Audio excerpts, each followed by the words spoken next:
Said a grand jury could convene on Wednesday to determine if Officer Darren Wilson will face criminal charges for the shooting of Michael Brown. Meanwhile, I want to highlight another recent protest and compare it to what has been unfolding in the way it's happened in Ferguson, Missouri. For decades, freeloading rancher Cliven Bundy refused to pay his grazing fees. Bundy says he doesn't recognize the federal government's authority. Okay, so in April, an armed group of protesters came to defend Bundy and get his cattle back. The militia had no problem aiming their rifles at federal agents just trying to do their jobs. When things got too dangerous, the BLM, Bureau of Land Management, well, they backed off, released Bundy's cattle, and ended the situation.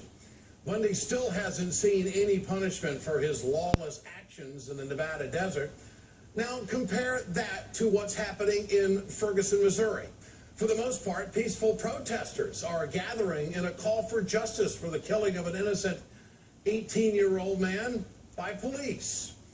They are being met with an overwhelming police presence and a show of force. They haven't broken the law, many of them. Unlike the BLM in the Bundy situation, police are intensifying their presence. The National Guard has been called in. Police are harassing photographers and reporters. I think it's fair to say that the police are making the situation worse with an overwhelming show of force.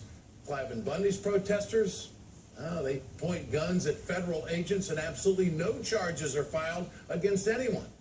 In one single night of protests in Missouri, 78 people were arrested. Most of them were charged with refusal to disperse.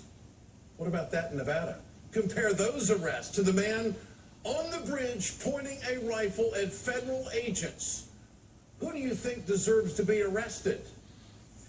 My question tonight is, when is all this going to end? If the grand jury convenes tomorrow, clearly the wheels of justice are in motion.